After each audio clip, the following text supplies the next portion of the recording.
Bien, hermanos, bienvenidos a la siguiente clase de Tesoros del Cielo. Estamos muy bendecidos con el Señor en el tema que estamos tratando acerca del gozo. Y vamos a preparar nuestros corazones para que el Señor nos hable nuevamente y nos instruya en sus caminos. Vamos a orar. Bendito Padre Celestial, Señor, venimos a ti con corazones agradecidos, porque, Señor, eres bueno y para siempre es tu misericordia, Señor. Estamos aquí por tu gracia, Señor, tú eres el que sostienes el universo con el poder de tu diestra, Señor, tu mano administra, Señor, todos los planetas y los que no vemos, Señor, las esferas celestiales, terrenales, Señor, y todo está bajo tu control, Señor. Eres nuestro creador, nuestro proveedor, nuestro sanador y nuestro salvador, Señor. A ti sea la gloria por siempre. Ahora pedimos, Señor, que nos hables. Santo Espíritu, tú toma control de nuestros pensamientos, nuestra boca, Señor, para que lo que digamos sea de tu agrado y te exalte solo a ti, Señor. Gracias por cada hermano presente y los que nos escuchan por teléfono y los hermanos que alcanzamos a través de la tecnología también.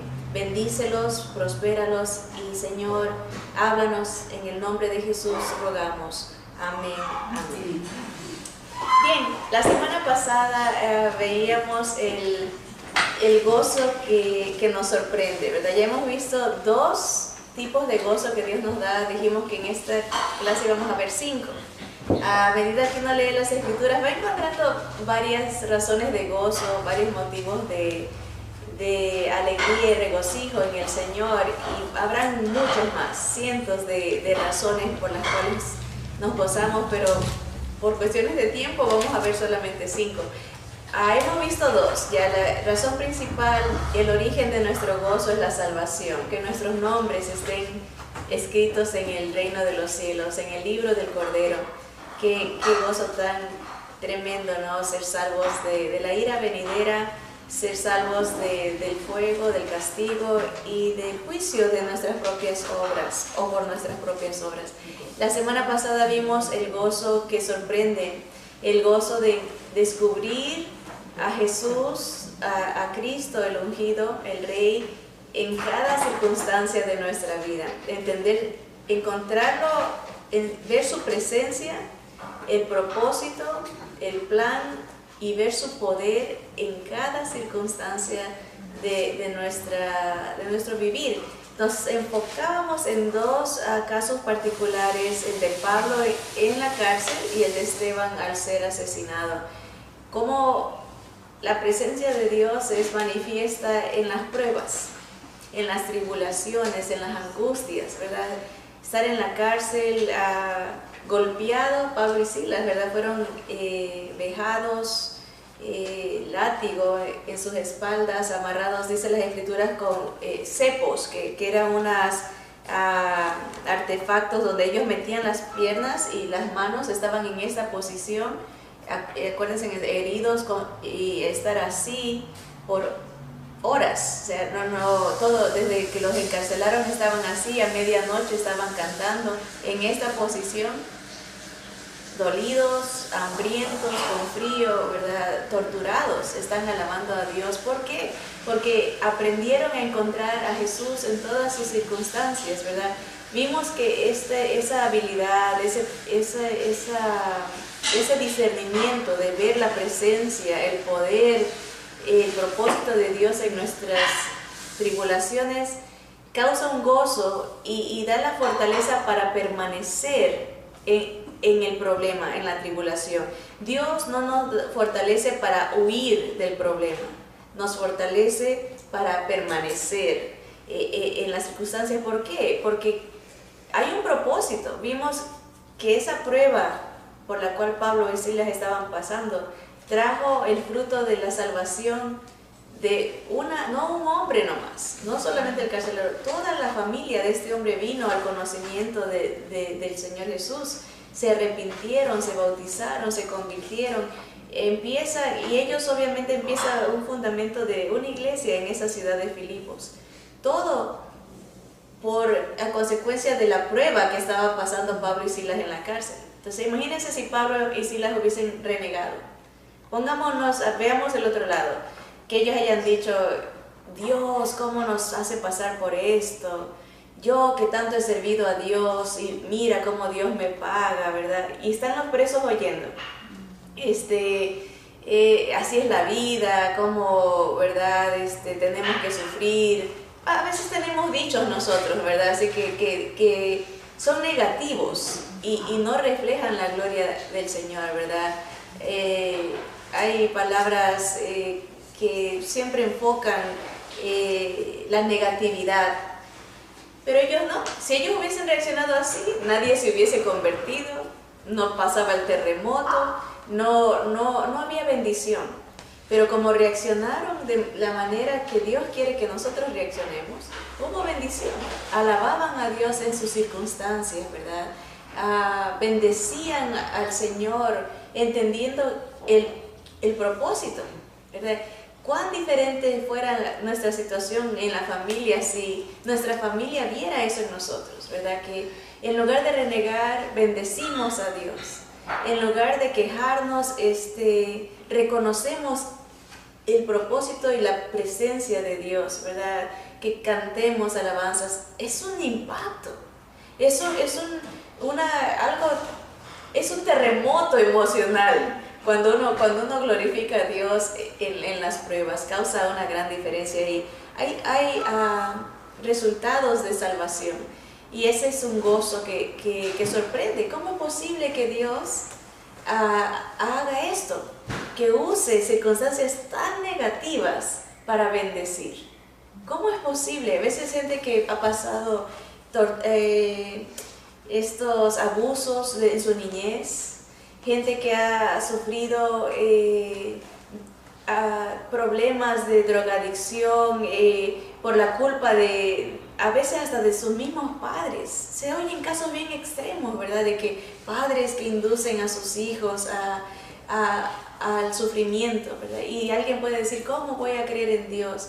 Pero Dios usa todo eso para salvar a la misma persona e impactar a muchos otros. Es el plan de Dios, el propósito. Así que hay gozo cuando entendemos eso.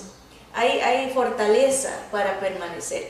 Y ahora vamos a ver el número 3 de los 5 que vamos a estudiar. El gozo de la restauración. El gozo de la restauración. Y para esto tenemos un salmo muy hermoso que se nos ha puesto en el estudio.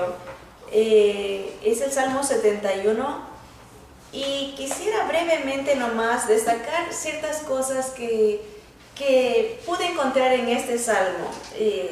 Sé que hay áreas donde nosotros mismos tenemos que contestar y responder de acuerdo a lo que el Señor nos haya hablado, pero rápidamente quisiera mencionar algunas cositas porque no me quiero enfocar en este Salmo, sino más bien en otra porción que esta semana leí de parte del Señor. Salmo 71, desde el versículo 1, vamos a ver algunas cosas. Dice la pregunta, antes de leer el Salmo, ¿qué clase de relación tenía el salmista con Dios y por qué? Y después de leer el Salmo, yo pude escribir las siguientes cosas. Dice que el salmista tenía una relación estrecha. Él dependía, buscaba, adoraba, imploraba, esperaba, aprendía, invocaba, confiaba, rogaba y cantaba. Todos estos verbos pude encontrar en este salmo. Imagínense, hermoso, ¿verdad? Una dependencia total. Él confiaba, él buscaba, él adoraba, imploraba, esperaba, aprendía, invocaba, confiaba, rogaba y cantaba. Ver en general, quería enfocarme en el versículo, leamos el 1. Dice, en ti, oh Jehová, me he refugiado, no sea yo avergonzado jamás. Socórreme y líbrame en tu justicia, inclina tu oído y sálvame. Aquí vemos, ¿verdad?, la dependencia. En Jehová eres mi refugio, la confianza, la dependencia, socórreme y líbrame en tu justicia. rogaba, inclina tu oído y sálvame, ¿verdad? El versículo 3 dice, sé para mí una roca de refugio a donde recurra yo continuamente. Tú has dado mandamiento para salvarme, porque tú eres mi roca y mi fortaleza. La confianza, yo sé que tú has dado una orden de protegerme, una confianza total. Versículo 4, Dios mío, líbrame de la mano del impío, de la mano del perverso y violento. ¿Ven la dependencia? Le imploraba, ¿no? Líbrame. De tres tipos de acecho, ¿no? El impío, el que es apartado de Dios, el malvado, el perverso y una persona violenta. Porque tú, oh Señor Jehová, eres mi esperanza, dependencia, seguridad mía desde mi juventud. ¿Ven la relación, verdad, del salmista con el Señor desde joven? Aquí obviamente él ya está anciano cuando está escribiendo esto, porque vamos a leer más adelante los temores que tenía como anciano, pero una relación constante, ¿verdad?, de dependencia. Versículo 6. En ti he sido sustentado desde el vientre, de las entrañas de mi madre tú fuiste el que me sacó, de ti será siempre mi alabanza. Como prodigio he sido a muchos y tú mi refugio fuerte. Sea llena mi boca de tu alabanza, de tu gloria todo el día. No me deseches en el tiempo de la vejez. Cuando mi fuerza se acabare, no me desampares. Ahí vemos uno de sus temores, ¿verdad? A tener,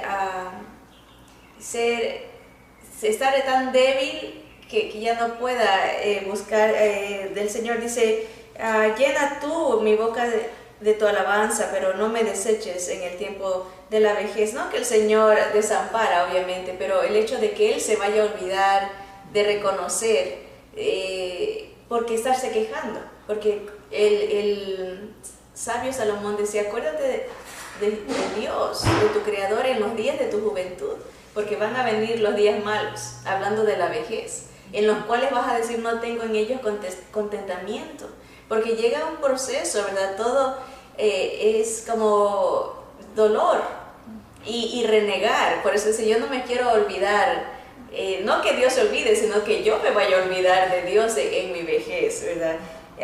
Cuando mi fuerza se acabare, no me desampares, porque mis enemigos hablan de mí y los que acechan mi alma consultaron juntamente, diciendo, Dios lo ha desamparado, perseguidle y tomadle porque no hay quien le libre. Quería saltarme al versículo, en el versículo 20, dice, tú me has hecho ver muchas angustias y males, volverás a darme vida, y de nuevo me levantarás de los abismos de la tierra. En ese versículo quería enfocarme un poquito porque vamos a hablar del gozo que hay en ser restaurado. Hemos hablado que el Señor permite que pasemos por circunstancias para que podamos ver su presencia, su propósito, su plan y su poder, ¿verdad? Ahora, hay veces en que el Señor mismo nos hace pasar por esas circunstancias, no solo las permite. Acuérdense, se me viene a la mente la historia del pueblo de Israel, lo que pasó. No solamente había propósitos ahí de que Egipto vea el poder de Dios, pero también había propósitos de que el pueblo de Dios saque de su vida a Egipto, ¿verdad? Dios había sacado al pueblo de Israel de Egipto, pero Egipto tenía que salir del pueblo de Dios, ¿verdad? ¿Entienden? A veces cuando uno está en el mundo, Dios lo rescata del mundo, pero el mundo tiene que salir del creyente, ¿verdad? Y para Dios permite ciertos procesos, como en el pueblo de Israel fue muchas pruebas por 40 años, pero hasta el momento que se pueda sacar a Egipto de la vida de ellos, ¿verdad? Y en este caso, David está diciendo algo similar. Dios ha permitido que yo pase por angustias, dice. Miren el 20 otra vez. Tú que me has hecho ver muchas angustias y males, volverás a darme vida. Va a haber restauración. Y de nuevo me levantarás de los abismos de la tierra. Aumentarás mi grandeza y volverás a consolarme. Asimismo yo te alabaré con mi instrumento de salterio. Oh Dios mío, tu verdad cantaré a ti en el arpa, oh Santo de Israel. Mis labios se alegrarán cuando cante a ti, y mi alma, la cual redimiste. Mi lengua hablará también de tu justicia todo el día, por cuanto han sido avergonzados, porque han sido confundidos los que mi mal procuraban. Puedo ver en esta declaración del salmista que él encuentra el propósito, ¿verdad? Y para el cual el Señor lo hace pasar todo, para que sus labios puedan proclamar la grandeza de Dios. Si nosotros no aprendemos de nuestras tribulaciones a exaltar al Señor, hemos perdido el propósito de la lección. Y vamos a estar como el pueblo de Israel otra vez pasando hasta que entendamos la lección. La lección de toda situación es de que veamos a Jesús, su poder, su acción, su presencia, y que proclamemos su palabra, como lo hizo Pablo, como lo hizo Silas, y que exaltemos, lo alabemos en esa circunstancia, ¿verdad? Para poder bendecirlo a Él y bendecir a los que nos rodean. Vamos a edificar nuestra vida. Egipto va a ir saliendo poco a poco de nuestro corazón. Solo Dios dice que el corazón nuestro es tan engañoso que ni nosotros mismos lo entendemos. Pueda que pensemos que nosotros estamos súper bien con Dios, y Dios dice, no, hay un área que no has entregado, una actitud que todavía la tienes, y te voy a hacer pasar para que la puedas ver, ¿verdad? A lo mejor un sentir hacia alguien, ¿verdad? ¿Cuántas veces hacemos lo que Dios no quiere, que es tapar la situación y voltearnos, ¿verdad? No la confrontamos, no dejamos que Dios limpie esa área de nuestro corazón, y Él va a usar esos males, esas tribulaciones, para que veamos y entendamos su propósito, su poder, y terminemos exaltándolo a Él. Mientras no haya eso, seguiremos dando círculos, sí, dando círculos como el pueblo de Israel, ¿verdad? Hasta que podamos entenderlo. En el caso del pueblo de Israel, esa generación no lo pudo ver. Tanto renegó constantemente de Dios que Dios les dijo, no les voy a dejar entrar a la bendición. Perdieron la bendición por estar constantemente renegando, constantemente enfocados en sí mismos y no enfocados en Dios, ¿verdad? En darle la gloria a Dios. Así que termina el salmista, veamos de nuevo el 23 y 24, que esa es la lección para tener ese gozo cuando uno es restaurado.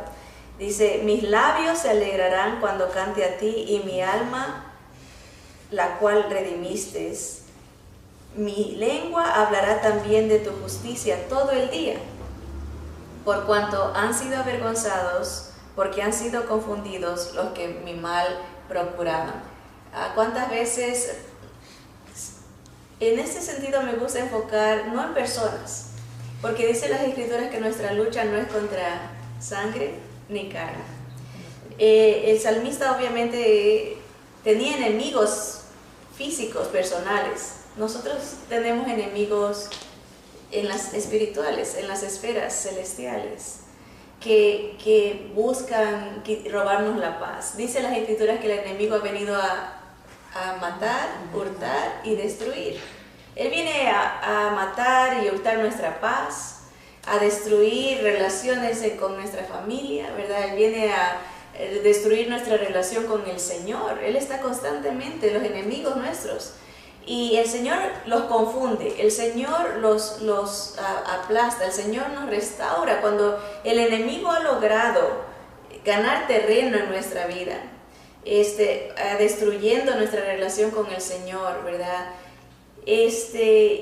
Cuando uno reconoce que el Señor es el que le da la victoria y la puede ver aún en las circunstancias difíciles, nuestra boca lo alaba y nuestros enemigos quedan, dice la palabra, someteos pues a Dios, resistid al diablo y él va a huir de vosotros, ¿verdad? Someterse a Dios, ¿verdad? En dependencia, como hacía David, alabanza, confianza, adoración.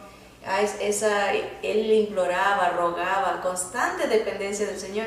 Hubo victoria, ¿verdad? Hubo salvación de esa situación, ¿verdad? De esa, yo no sé cuál sea el obstáculo que usted, la pared que usted está enfrentando ahorita, ¿verdad? El Señor la sabe, ¿verdad? En su vida, cuál área tiene que ser restaurada.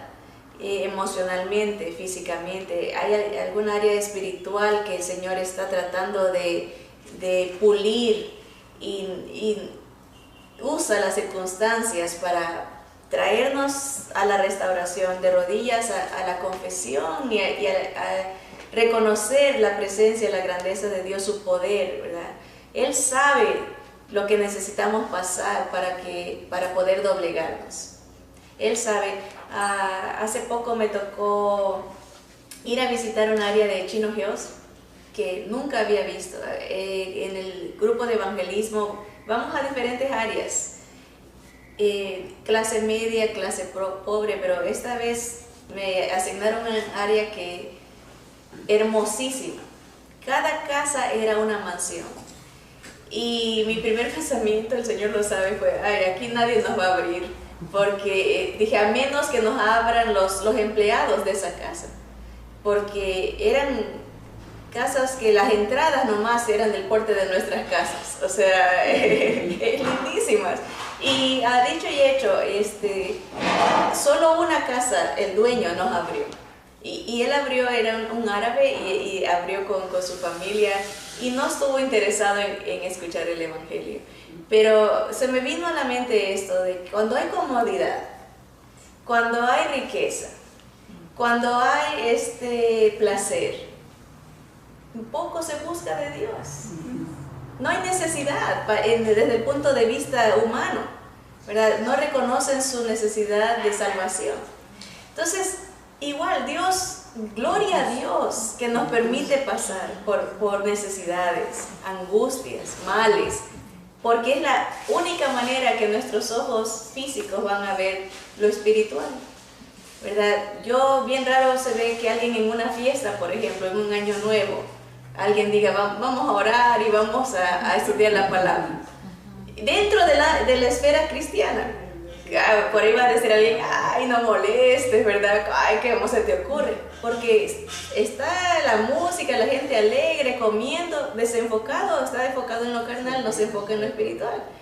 Pero si un año nuevo nos recibe con una muerte, un año nuevo nos recibe con una enfermedad que se nos va a un ser querido, va a cambiar la situación.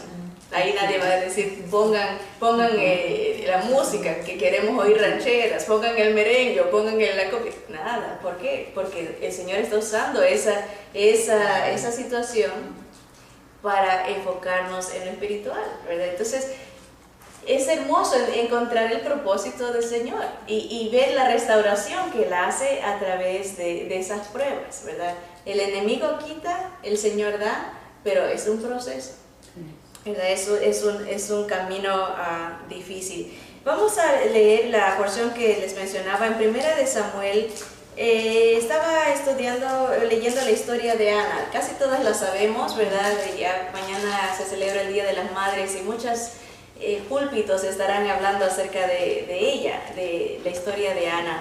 Ana era una mujer afligida, agobiada, era una mujer, tenía una gran pena en su corazón porque no podía tener hijos. En esos tiempos había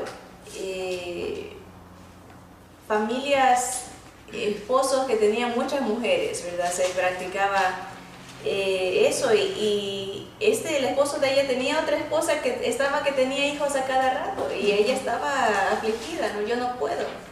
Y le va y le implora al Señor, dame un hijo, yo te prometo que te lo voy a entregar. Si me das un hijo, te lo dedicaré por toda su vida, nunca le pasará navaja por su cabeza, que era una entrega, hacía nazareo, o sea que lo entregaba para el servicio de Dios. y Dios le concede su petición. Y en el capítulo 2 está el cántico que Ana hace después de ser restaurada. Había ella perdido la paz, perdido el gozo de estar con su esposo, ¿verdad? No había objetivo para vivir para ella. Pero en el versículo 2, ella ora esto, dice: y Ana oró y dijo, mi corazón se regocija en Jehová. Ahí vemos el gozo, ¿verdad? El gozo en esta restauración. Mi poder se exalta en Jehová. Mi boca se ensanchó sobre mis enemigos por cuanto me alegré en tu salvación. Ahí vemos ella como esto está pasando, hermanos, miles de años antes de nuestra existencia, y ella está confirmando lo que estamos estudiando. Se goza, número uno, en su salvación, ¿verdad? Y se regocija en su restauración. ¿Por qué? Porque está viendo la presencia y el poder de Dios en su vida. O sea, está el gozo de lo que hemos estudiado resumido en estos pocos versículos de su exaltación. Lo que pasó fue usado por Dios para que Él sea exaltado, para que los de alrededor vean el poder de Dios y para que nos llegue hasta nosotros esta historia miles de años después. Sigue ella enfocándose en el Señor, dice: no hay santo como Jehová, porque no hay ninguno fuera de ti, y no hay refugio como el Dios nuestro. No multipliquéis palabras de grandeza y altanería, cesen las palabras arrogantes de vuestra boca, porque el Dios de todo saber es Jehová, y a Él toca el pesar las acciones. Se me hace interesante ese enfoque de ella, ¿verdad? Analiza tu corazón, ¿verdad? Dice, pues ella está hablando de ella y de los demás, los que la criticaban. Tú nunca vas a tener hijos, tú estás aplastada, ¿verdad? Y ella dice, quiero ordenar esos pensamientos arrogantes y someterlos bajo el poder de Dios, ¿verdad? En cuanto a ella misma, ¿verdad? ¿Cuántas veces la duda le ha de haber pasado y decir, ¿sabes qué? Yo dependo de Dios, yo confío en Dios. Y sigue el canto y dice el versículo 4, los arcos de los fuertes fueron quebrados y los débiles se ciñeron de poder. Los saciados se alquilaron por pan y los hambrientos dejaron de tener hambre. Hasta la estéril ha dado a luz 7 y la que tenía muchos hijos languidece. Jehová mata y Él da vida. Él hace descender al Seol y hace subir. Jehová empobrece y Él enriquece, abate y enaltece. Él levanta del polvo al pobre y del muladar exalta al menesteroso, para hacerle sentarse con príncipes y heredar un sitio de honor. Porque de Jehová son las columnas de la tierra y Él afirmó sobre ellas el mundo. Qué hermoso, ¿verdad? Cómo ella está reconociendo la presencia de Dios en todo, ¿verdad? En la pobreza, en la riqueza, en la aflicción, en la exaltación. Es una relación, es un entendimiento, un discernimiento de esas 4 P's, ¿verdad? La presencia de Dios, el poder de Dios, el propósito y el plan de Dios en su vida, ¿verdad? Es maravilloso la declaración, el cántico de ella. El versículo 9 dice, Él guardó los pies de sus santos, mas los impíos perecen en tinieblas, porque nadie será fuerte por su propia fuerza. Delante de Jehová serán quebrantados sus adversarios, y sobre ellos tronará desde los cielos. Jehová juzgará los confines de la tierra, dará poder a su rey. Fíjense, hablando del Señor Jesús, Dios le va a exaltar al rey, ¿verdad? Esto estaba miles o cientos de años antes que Jesús nazca. Samuel todavía está bebito, todavía, o sea, está chiquito. Ella ya está anunciando la esperanza en el rey, en el Mesías, ¿verdad? Ya está viendo con sus ojos espirituales el poder que Dios Padre le iba a investir al ungido, a su Hijo unigénito, ¿verdad? Dice el versículo, dice, dará poder a su rey y exaltará el poderío de su ungido, de nuestro Cristo, ¿verdad? Del Mesías, ¿verdad? Ahí termina la oración y vemos en una oración tan hermosa, ¿verdad?, el gozo que ella recibe al ser restaurada, ¿verdad? Es innegable, hermanas, cuando uno pasa por circunstancias de dificultad, no va a ser para siempre, y eso nos vamos a enfocar ahorita en otra porción. El enemigo es mentiroso, eso tenemos que saber. Cuando estamos pasando por pruebas, el enemigo usa las dudas, ¿verdad?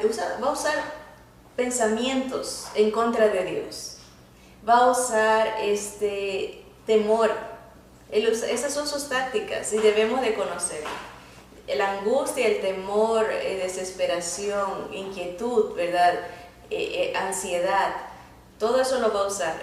Pero debemos de saber que esa prueba, que tiene su propósito, Dios tiene su plan y Él va a manifestar su poder y su presencia, no va a ser para siempre, ¿verdad? Imagínense, pobre Job, todo lo que pasó, ¿verdad? Y él está pensando, no, mejor debería de morirme si en verdad tanta cosa que me está pasando, pero no fue para siempre, ¿verdad? Y así a veces pensamos nosotros, oh, yo estoy como Job, dice mucha gente. Hace poco un hermano en una clase nos dijo, a todos decía, yo soy como Job, estoy sufriendo como Job. Y entonces, y mejor es enfocarse que va a pasar, ¿verdad? No va a ser para siempre. Así que el Señor restaura y nos da ese gozo. Vamos a leer, a seguir con nuestro punto. Déjenme leerles lo que tenemos en nuestro libro, en la página 77. Vamos a ver en Filipenses capítulo 3, ¿cuál era el deseo de Pablo? A ver cómo nos parece este deseo. Acuérdense que Filipenses es el libro del gozo, el libro que nos anima a tener ese don, ese regalo del Espíritu, el gozo del Señor. Filipenses 3:10 dice, a fin de conocerle, está hablando Pablo, y permíteme, okay. Dice, a fin de conocerle y el poder de su resurrección y la participación de sus padecimientos, llegando a ser semejante a él en su muerte. Okay. Vamos a leerlo un poquito antes para agarrar todo el contexto, toda la idea. Desde el versículo 7, porque a muchos les encanta un versículo que dice, para mí el vivir es Cristo, pero vamos a ver todo lo que está en general de esa idea. Dice el versículo 7, Pablo, pero cuantas cosas eran para mí ganancia, las he estimado como pérdida por amor de Cristo. Que ese es un primer paso, ¿verdad? Él está considerando todo lo que era ganancia para él, su estatus social, su conocimiento, su intelecto, su sabiduría. Él era fariseo de fariseos, era un hombre fuera de serie, ¿verdad? Un hombre conocedor de la ley, intelectual, hablaba varios idiomas, su riqueza, todo lo que se nos venga a la mente. Él dice, lo que era para mí ganancia, ahora lo considero basura, ¿verdad? En el versículo 8 dice, y ciertamente aún estimo todas las cosas como pérdida por la excelencia del conocimiento de Cristo Jesús, mi Señor, por amor del cual lo he perdido todo y lo tengo por basura para ganar a Cristo. ¿Okay? Su meta era conocer a Jesús, la excelencia del conocimiento de Jesús. Ese era su propósito, su objetivo. Y por esa razón, por ese amor que él sentía por el Señor, está considerando todo lo demás pérdida, y no solo una pérdida, sino basura. El original griego, la palabra que él usa ahí es bastante fuerte. En esta traducción se nos la pone bonito, pero él está hablando, lo considero como un excremento, es la palabra original. Tan sucio, ya no lo valoro, ¿verdad? Para mí no tiene ni objetivo verlo, porque de nada sirve, ¿verdad? Por la meta de alcanzar al Señor Jesús. Dice el versículo 9, y ser hallado en él, no teniendo mi propia justicia, que es por la ley, sino la que es por la fe de Cristo, la justicia que es de Dios por la fe. Ahí nos enfoca, ¿verdad? Por si acaso alguien se confunde, diga, oh, yo tengo que dejar esto y tengo que hacer esto para alcanzar salvación. Esa no es la idea. Mucha gente malinterpreta estos versículos y dice, oh, tengo que vender mi casa, deshacerme de las televisiones, vivir una vida de angustia porque quiero alcanzar salvación. Y Pablo inmediatamente aclara, ¿no? Dice, no es por obras, dice, no es por la ley. No quiero ser hallado en él teniendo mi propia justicia, que es por la ley, sino la que es por la fe en Cristo, de Cristo, la justicia que es de Dios por la fe, a fin, y este es el versículo que tenemos en el lema, a fin de conocerle y el poder de su resurrección y la participación de sus padecimientos, llegando a ser semejante a él en su muerte. ¿Ven lo que Pablo quería alcanzar en ese conocimiento, en esa relación tan íntima con el Señor? Quería experimentar el poder de la resurrección, que todos nosotros vamos a experimentar si el Señor no viene pronto, ese poder de que ese mismo espíritu que resucitó a Cristo nos va a resucitar a nosotros también. Pero Pablo no se queda ahí. Todos los cristianos van a decir amén a esa parte. ¿Quién quiere experimentar la resurrección y la vida eterna? ¡Amén! Sigue el versículo, ¿verdad? Dice, y la participación de sus padecimientos. Silencio en la noche, nadie va a decir amén a eso, ¿verdad?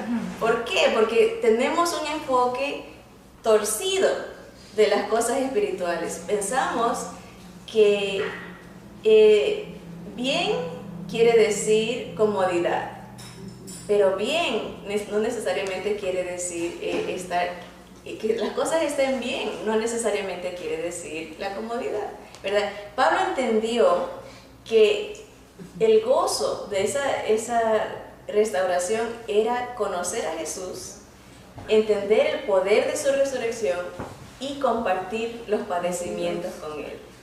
Así se encuentra el gozo de ser restaurado. ¿Verdad? ¿Cómo se va a ser restaurado si uno no ha pasado por un problema? La idea de restauración es de que se recompense lo que se ha perdido, ¿verdad? Que se arregle lo que se ha dañado. Restaura, es estar otra vez bien armado es una idea, ¿verdad? Y tenemos que pasar por esos padecimientos. Ahora, ese es el método de Dios. Tal vez a muchos ya no les gustó esta porción de la clase, pero vemos en la sabiduría de Dios el objetivo. No es hacernos sufrir, es hacernos aprender. Me da risa porque me acordé ahorita de un lema que le escucho a veces a un pastor decir. En inglés dice, la palabra felicidad es happy, ¿verdad? Que dice, Dios no nos quiere hacer happy, Él nos quiere hacer holy, que es santos, ¿verdad? A veces nosotros queremos la felicidad, que Dios nos dé solo felicidad, pero Él lo que nos quiere hacer es santos, es como Él, ¿verdad? Perfeccionarnos por el poder del Espíritu del Señor. Y eso lo decía en el contexto del matrimonio. Decía, el matrimonio no es para hacernos feliz, el matrimonio es para santificarnos, para protegernos del mundo, protegernos de... y se me vino a la mente pensando en mi hijo, cuando que ya anda pensando casarse y todo, pensé decirle ese dicho, ¿verdad? El matrimonio no es para hacerte feliz, sino para santificarte, pero se me hizo chistoso, en forma de broma y en verdad, porque a veces tenemos la idea equivocada como cristianos, que ser cristiano es vivir una vida de toda felicidad, y eso es mentira, ¿verdad? Cuando lo entendemos que hay propósitos de Dios para hacernos crecer, santificarnos, para que podamos conocer a Jesús. Ese es el propósito de la restauración. Cuando uno está pasando por el problema, comparte el poder de la resurrección y los padecimientos de Cristo nos hacen entenderlo a Él, conocerlo a Él. Como dijo Job, ahora mis ojos te ven, conocerlo perfectamente. Sigamos con ahí mismo dice, estoy convencida de que no podemos comenzar a conocer realmente a Cristo, sino hasta que comenzamos a participar en sus sufrimientos. Hay una realidad, hermanos. Sus mejores amigas y sus mejores amigos son aquellos que han sufrido con ustedes, los que saben sus pruebas. Esos son los que mejores nos conocen, los que han compartido sufrimientos con nosotros. Igual, es la misma ley. Para conocer al Señor tenemos que compartir en sus padecimientos, compartir en sus pruebas, ¿verdad? Sigamos con esta idea. Dice, al libro de Segunda a los Corintios, vamos a leer eso. El segundo libro de los Corintios, capítulo 1, versículo del 3 al 7. Primera a los Corintios, perdón, segundo libro a los Corintios. Segundo libro a los Corintios, capítulo 1, versículos del 3 al 7. Dice, bendito sea el Dios y Padre de nuestro Señor Jesucristo, Padre de misericordias y Dios de toda consolación, el cual nos consuela en todas nuestras tribulaciones, para que podamos también nosotros consolar a los que están en cualquier tribulación, por medio de la consolación con que nosotros somos consolados por Dios. Miren el propósito aquí. Uno está pasando tribulación. ¿Cuál es el propósito? Que uno pueda consolar a otros con la misma consolación que recibe de su Padre, ¿verdad? Que nos va a consolar en todas nuestras tribulaciones. Uno puede alcanzar a otros. ¿Se recuerdan? La semana pasada compartía con ustedes cuando pasé por esa prueba de física. Era el tiempo más eficaz para mí de consolar a los que estaban pasando esos problemas físicos con la consolación que el Señor me daba, la paz que el Señor me daba. Y para mí, yo analizando después, dije, muchos hermanos criticaron, ¿verdad? ¿Se recuerdan cómo decían, no tienes fe, no oras constantemente, ¿verdad? Y yo pensé, después de toda la situación, posiblemente yo hubiese juzgado así también. Y Dios me permitió pasar esa situación para aprender que no es por nuestros esfuerzos, como hablábamos de que es mi oración de fe, sino es por su gracia, ¿verdad? A veces tenemos conceptos errados por tal vez religiones en que hemos crecido, donde creemos que es por esfuerzos humanos. Voy a orar y ayunar y a arrodillarme 5 horas para cambiar a Dios. Pero no, la oración no es para cambiar a Dios, la oración es para cambiarnos nosotros y aceptar la voluntad de Dios. Y Dios usó esas circunstancias en mi vida para aprender a no condenar a otros en su espiritualidad. En ese sentido, por ejemplo, si alguien está sufriendo, hay veces hermanos que me han dicho, hermana, no sé por qué Dios no me contesta, estoy sufriendo esta enfermedad, y tal vez lo mismo, otros hermanos le han dicho, hay hermanos que me han dicho que a lo mejor tengo algo en mi vida, y por la consolación que yo recibí del Señor, yo le puedo decir, hermano, no se deje engañar, eso es mentira del diablo. Dios está con usted, consolándola, está usando esto para acercarla más al Señor. Dios está usando esto para mostrarle su poder, su presencia de amor y misericordia. Este es un tiempo hermoso, que nos duele, pero es un tiempo de paz. Y usa Dios la consolación que me dio a mí para ministrar a otros. Asimismo, usted tal vez esté pasando por una prueba. Hace poco una hermana dijo, voy a abrirle mi corazón y estoy pasando una prueba bien grande con mi familia por una casa que estaban perdiendo hace años atrás. Y hicieron algo que no debieron de haber hecho en cuestión de papeleos y quedó la casa en familia. Y ya la otra familiar se le estaba llevando a la casa.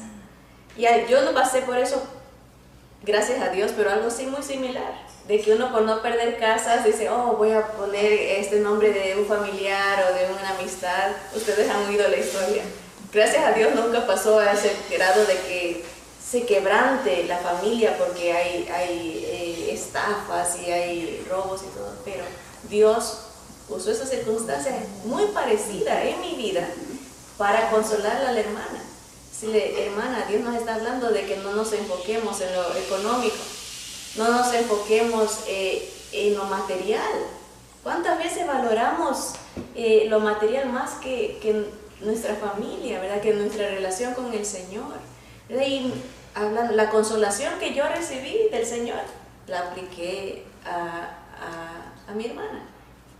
El Señor le dio paz, el Señor le dio consolación.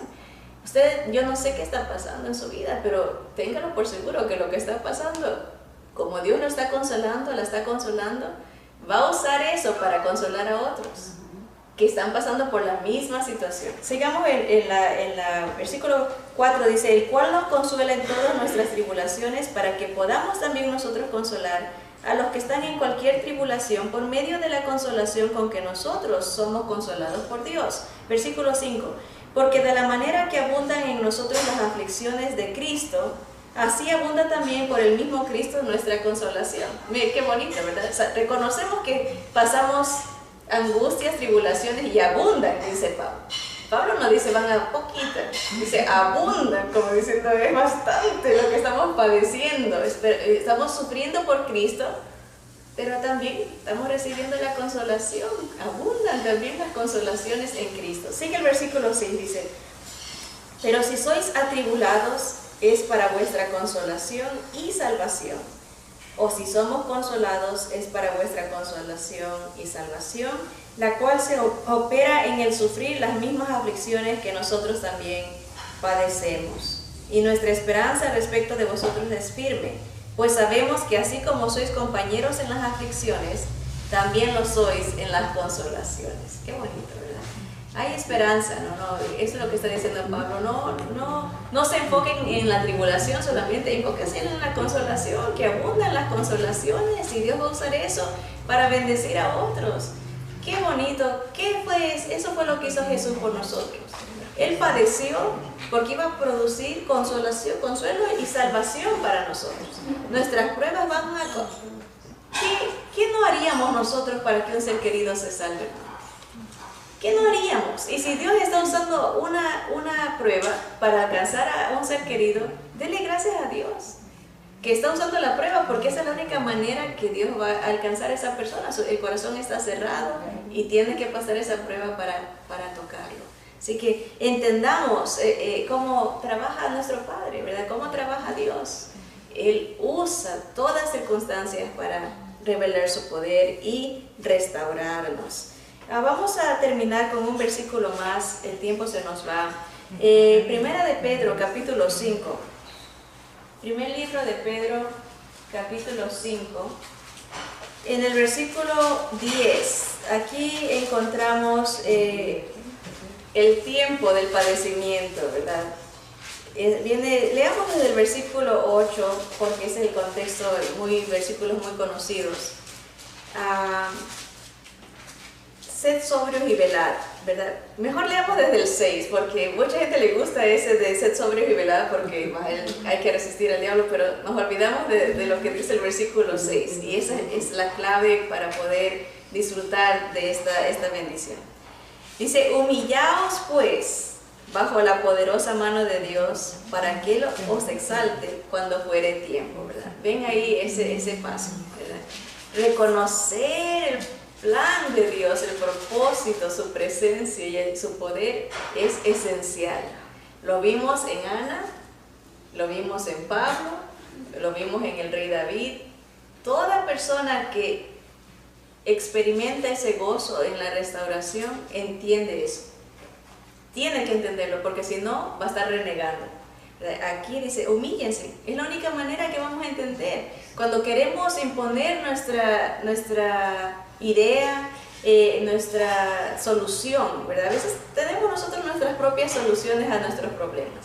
Es más, hasta a veces pensamos así, voy a tratar todo y y al final voy a buscar a Dios. Hay dichos que dicen, ¿verdad? Se lo dejé en las manos en la buena mano de Dios, como diciendo, ya no hubo otra opción, ¿verdad? Porque nos creemos que primero nosotros, ahí estamos luchando, tratando, ¿verdad? Pero el secreto es depender de Dios, humillarse a la voluntad del Señor, que se haga tu voluntad y entiendo tu propósito, o todavía no lo veo, pero sé que estás obrando, ayúdame fortaléceme para resistir, no para huir, sino para pasar esta prueba para tu gloria, ¿verdad? Humíllate bajo la poderosa mano de Dios, para que Él os exalte cuando fuere tiempo. Dice el versículo 7, echando toda vuestra ansiedad sobre Él, porque Él tiene cuidado de vosotros. Una manera que uno sabe, usted me puede decir, hermana, ¿cómo puedo saber si estoy humilde a la voluntad de Dios? El versículo 7 nos da la respuesta. Si usted está ansiosa, está ansioso, desesperado, angustiado, no estás humillado delante del Señor porque estás dependiendo de ti, ¿verdad? Si estás en paz, estás confiado, estás humillado delante del Señor, estás dependiendo de Él, es la idea. Humillación no es una palabra de que esté uno aplastado, no, es una dependencia, una confianza, ¿qué otra palabra puedo poner? Para mí la palabra más específica es dependencia, una confianza, una seguridad de que Él va a obrar, ¿verdad? Entonces, cuando uno está ansioso, pierde ese enfoque de dependencia. Y ahí viene el versículo 8, no se dejen engañar, esa es la idea, no dejes que el orgullo tome control de ti, te tenga ansioso. Más bien, sé sobrio, sé inteligente, sé atento, vela. Dice, porque el adversario, el diablo, como león rugiente, anda alrededor buscando a quien devorar. O sea, te va a meter ideas, te va a poner dudas en contra de tu Dios, en contra de tu fe, ¿verdad? Dice, al cual resistid firmes en la fe. La fe es, acuérdense que tenemos el escudo. Esa es nuestra armadura, ¿verdad? El escudo, vamos a resistir esos malos pensamientos, esas dudas, esas tentaciones. Fe no en nosotros, ¿verdad? Que vamos a decir, es mi fe, yo tengo una fe grande. Corrijamos esas malas costumbres que traemos, ¿verdad? Mi fe. Nuestra fe, no, el diablo nuestra fe la pisotea, porque no es nuestra fe, es en quién tenemos la fe. Mi fe en Jesús, la fe de Jesús. Yo dependo de Jesús. En el nombre de Jesús levanto esa confianza de que Él no falla, de que Él tiene un propósito. Él tiene poder, ¿verdad? Su presencia está conmigo, ¿verdad? Levanto a Jesús en cada pensamiento, en cada circunstancia, lo levanto a Él. Y ¿qué hace el enemigo? Ve al Señor y huye, ¿verdad? Porque lo ponemos al Señor por delante, la fe en Él, ¿verdad? Por eso el Señor dijo, la oración dice, todo lo que pidieres en mi nombre. No es nuestra fe en nosotros, sino es la fe en el nombre del Señor, en Jesús. Presentarlo siempre a Él, darle la gloria a Él, en cómo conversamos, cómo oramos, ¿verdad? Que se haga tu voluntad en tu nombre, Jesús, ¿verdad? Esa es la fe que nos caracteriza, ¿verdad? Resistirlo al enemigo, me humillo, dependo de Dios, confío en Él, no me angustio, resisto al enemigo con ese pensamiento, ¿verdad? Y Él huye. Versículo 10, ahí viene el versículo que nos queríamos enfocar. Mas el Dios de toda gracia, que nos llamó a su gloria eterna en Jesucristo, después que hayáis padecido, ¿cuánto? Un poco de tiempo, Él mismo os perfeccione, afirme, fortalezca y establezca. ¿Cuánto tiempo vamos a padecer? Dice Pedro. Un poco. Nos anima, porque sabe que cómo somos. Dice, va a ser un poco de tiempo. No piensen que va a ser siempre. Una temporadita. Aguanten. Y hay un propósito grande. Miren cómo termina el versículo. Dice, el Señor mismo nos va a perfeccionar, nos va a afirmar, nos va a fortalecer y nos va a establecer. Allá Él sea la gloria y el imperio por los siglos de los siglos. Amén. Esa prueba que estemos pasando, esa tribulación, en este caso estos hermanos estaban siendo perseguidos. Nosotros no hemos llegado a ese dice el apóstol, decía, no han sufrido hasta la sangre, no hemos sufrido hasta la muerte. Y aún así a veces nos quejamos, pero estos hermanos estaban sufriendo hasta la muerte. Y Pedro les dice, no va a ser para siempre, es una prueba temporal, pero esa prueba los va a afirmar, esa prueba los va a fortalecer, esa prueba los va a establecer, pero esa prueba los va a perfeccionar, a llegar al conocimiento de nuestro Jesús y el compartir de sus padecimientos. ¿Cuál es nuestra meta en esta vida? Conocer a nuestro Señor, amarlo sobre todas las cosas, es nuestro máximo propósito, honrarlo, glorificarlo en cada aspecto de nuestra vida. Ese es para lo cual nacimos, ¿verdad? Glorificar a nuestro Creador. Y es a través de esta prueba que el Señor va a usar al restaurarnos, perfeccionarnos y darnos ese gozo permanente que solo Él puede dar. Así que pidámosle al Señor que nos ayude a valorar las tribulaciones, porque solo así vamos a tener una relación tan estrecha con Él, lo vamos a ver y vamos a disfrutar de ese gozo que el Señor quiere que tengamos. Vamos a orar. Señor Padre bendito, gracias por esta enseñanza, Señor, que es sencilla, pero sabemos que es mucho más difícil aplicarla, Señor. Danos la fortaleza, Señor, para resistir y someternos a ti, Señor, para reconocerte, Señor, y dueño de toda circunstancia, de todo pensamiento, de toda decisión. Padre, llévate la gloria, Señor, tú, que de nuestra boca nunca salgan expresiones de queja, de reniego, Señor, expresiones de gloria propia, Señor. Reconocemos que es nuestro Señor Jesús el que hace posible todas las bendiciones que ha preparado para nosotros desde antes de la fundación del mundo, Señor.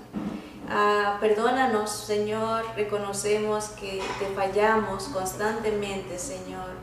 Constantemente, Padre, perdemos el enfoque, Señor. Danos el enfoque celestial y el enfoque espiritual, Señor, donde apreciemos todas estas tribulaciones y pruebas, porque tú nos consuelas y tú tienes un gozo preparado de restauración para nosotros, Señor. Bendice a mis hermanos y hermanas oyentes, Señor. Consuélalos, Padre, y usa cualquier circunstancia que estén pasando para salvación de sus seres queridos, para salvación de sus amigos en el trabajo, Señor, para corrección de nuestra vida, Señor. Límpianos, purifica nuestro corazón, afirma nuestra fe, establécenos y, Señor, que toda la gloria sea siempre para ti, Señor. Esto oramos en el nombre bendito de Cristo Jesús, nuestro Señor. Amén. Amén. Amén. Que Dios les bendiga. Gracias.